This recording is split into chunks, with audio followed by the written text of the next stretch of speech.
अस्सलाम वालेकुम। आज का जो हमारा टॉपिक है वो है एक्सेल पे, और एक्सेल में आज हम कुछ न्यू फंक्शंस डिस्कस करेंगे।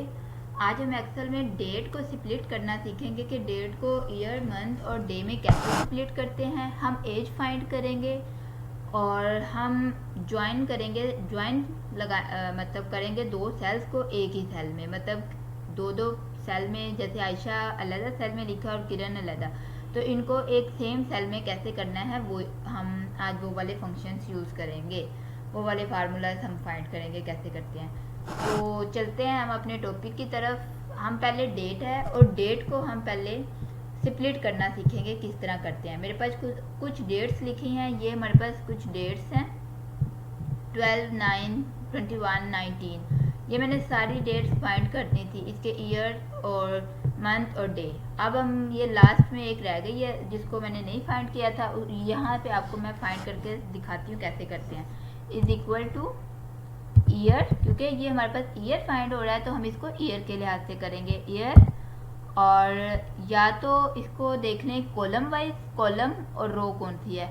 हमारे पास कॉलम कौन सा है, एज कॉलम है, एज कॉलम है, और रो कौन सी है, 8। तो जब हम इसको ऐसे करेंगे तो ये सिलेक्ट हो जाएगी।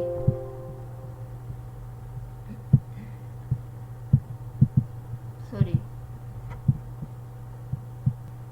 क्या गलती मेरे से हुई है, क्योंकि मैंने जो फाइंड करना है उसी का कॉलम लिखी जा रही हूँ। हम फाइंड कर, यहाँ से हमने डेट फाइंड करनी है, डेट वाले कॉलम से हमने डेट फाइंड करनी है, ईयर फाइंड करना है, मंथ फाइंड करनी है।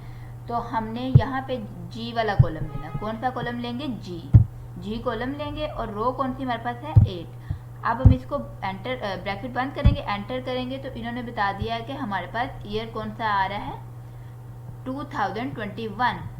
अगर आप देखते हैं, एक ये एग्जाम्पल है, इसको दोबारा करती हूँ मैं। देखिए, इज इक्वल टू ईयर, दो मेथड है। पहला मेथड मैंने बता दिया है कि कॉलम और रो को देख के करना। दूसरा मेथड है is equal two year, bracket बंद, ब्रैकेट को ओपन किया और जिसको हमने फाइंड करना है उसको सिलेक्ट किया, वो देखिए सिलेक्ट हो गया, एंटर से सिलेक्ट होगा, और ब्रैकेट बंद, फिर एंटर करेंगे तो वो देखिए हमारे पास वैल्यू आ गई 2020। इसी तरह आप देखते हैं हमने मंथ कैसे फाइंड करना है। मंथ फाइंड करने के लिए हम क्या करेंगे, पहले लिखेंगे मंथ, क्योंकि हमने क्या फाइंड करना है, मंथ। पहले हम मंथ फाइंड करेंगे, फिर हम क्या करेंगे, G8 ही फाइंड करना है हमने, तो ऐसे G8 वैल्यू बंद, ठीक है। और ये उन्होंने बता दिया कि तीसरा महीना है। अगर वैसे फाइंड करना है सिंपल, तो वो आपको बताया था कि वो वैल्यू सिलेक्ट हो जाती है।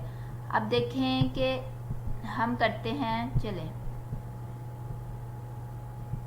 आप देखें कि हमने डे कैसे फाइंड करना है। डे फाइंड करने के लिए हम करेंगे इज इक्वल टू डे, और फिर हम उसी वैल्यू को जाके सिलेक्ट करेंगे तो वो खुद ब खुद सिलेक्ट वाले में आ गए। ब्रैकेट को बंद कर देंगे तो हमारे पास बता दिया उन्होंने कि डेट 19 है, मंथ तीसरा है, और ईयर 2021 है। ये हमारे पास थे डेट फाइंड करने का, डेट को स्प्लिट करने के फार्मूला। स्प्लिट किया है डेट को कितने पार्ट्स में, 3 पार्ट्स में, ईयर, मंथ और डे में। और अगर हम अब करते हैं, फाइंड करते हैं, हमने क्या फाइंड करना है, find age in Excel. Find age in Excel किया है, तो एक तो इसको हम इसका वैल्यू को बड़ा करेंगे, दूसरा इसका कलर चेंज कर देंगे। चले ये रेड ही रहने देते हैं, या हम कर लेते हैं ये कलर, ये कलर ठीक हो गया। और दूसरा हम इसको बोल्ड कर देते हैं इटैलिक करके, ठीक हो गया। अब हमारे पास फाइंड करनी है उन्होंने date of birth. Date of birth कैसे फाइंड करते हैं अब हम वो सीखेंगे एक्सेल में। अब हमने एज का फार्मूला फाइंड करना है। एज के लिए हम कौन सा फंक्शन यूज करेंगे, is equal to dated if, date find करनी है, डेटेड इफ, फिर ब्रैकेट को खोलेंगे और हमने देखना है कि पहले जो हमारी डेट ऑफ बर्थ है उसे को सिलेक्ट करेंगे।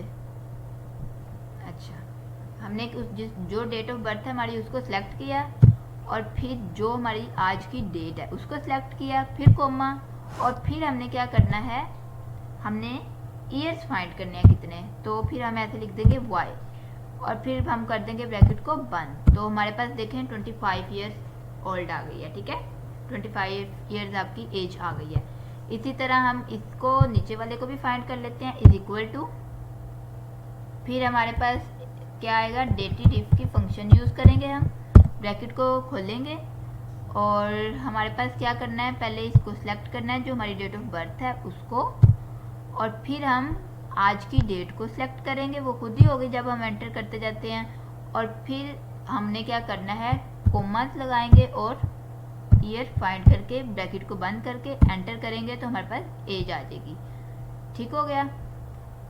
अब जो हमारे पास एज आ गई है, अब हमारे पास जो नेक्स्ट फंक्शन है, जो हमने नेक्स्ट वाला टॉपिक समझना है, वो है दो सेल्स को एक सेल में कैसे कंबाइन करते हैं। उसके लिए दो फार्मूलाज हैं, एक सिंपल है फंक्शन यूज़ करके और एक विदाउट फंक्शन। हम पहले विदाउट फंक्शन वाला यूज़ करते हैं, पहले हम फंक्शन वाला यूज़ करते हैं फिर विदाउट फंक्शन वाला। तो जैसे हम लिखते हैं इज इक्वल टू कॉन्कैटिनेशन या कॉन्कैटिनेट नीचे आ गया, ठीक है, इसको एंटर किया और हमारे पास उसको सिलेक्ट किया जो हमारे पास है पहली वैल्यू, उसको सिलेक्ट किया। फिर हमने क्या करना है, फिर हमने कोमा लगाना है और फिर हमने क्या करना है, स्पेस देनी है, फिर हमने कोमा लगाना है और फिर हमने क्या करना है, दूसरी वैल्यू को सिलेक्ट करना है, ठीक है, फिर ब्रैकेट को बंद करना है। तो ये हमारे पास क्या आ जाएगा, देखें दोनों कॉलम में सेम नेम फुल नेम आ गया है। ये मैंने पहले लिख लिए हुए थे, मैं इधर आपको एग्जाम्पल के तौर पे समझा रही हूँ। अब ये तो था फंक्शन के साथ, अब हमने करना है विदाउट फंक्शन। ठीक, देखिए हमने अब क्या फाइंड करना है, हमने पहले फंक्शन के साथ यूज़ करके देखा है कि कैसे कॉन्कैटिनेट करते हैं, कैसे दो कॉलम्स को एक कॉलम्स में करते हैं। अब दूसरा हमने जो करना है वो क्या करना है, विदाउट यूजिंग एनी फंक्शन। तो फिर हम क्या करेंगे, इज इक्वल टू का साइन, जिसको हमने कॉलम को मर्ज करना है उसको लिखेंगे, निदा को करना है, और फिर हम कीबोर्ड से एंड प्रेस करेंगे और फिर हम क्या करेंगे, सेमीकोलन, फिर स्पेस, फिर डबल कोमा, और सेमीकोलन नहीं कोमा यूज़ करेंगे डबल वाला, और फिर स्पेस, फिर कोमा, फिर एंड यूज़ करेंगे, और फिर जो दूसरा कॉलम है उसको सिलेक्ट करेंगे और फिर एंटर कर देंगे। तो ये देखिए निदा मेहर आ गया। ओके, ये थे हमारे पास basic 3 important functions. Date of birth कैसे फाइंड किया, डेट को कैसे ईयर मंथ और डे में स्प्लिट किया, और जो दो सेल्स को ज्वाइन कैसे किया एक सेल में। ये सारे मैंने टॉपिक आपको समझा दिए हैं। अगर आपको कुछ समझ नहीं आती तो आप मुझसे पूछ सकते हैं। मेरी वीडियो अच्छी लगे तो लाइक करते हैं, सब्सक्राइब करते हैं। थैंक यू, अल्लाह हाफिज़।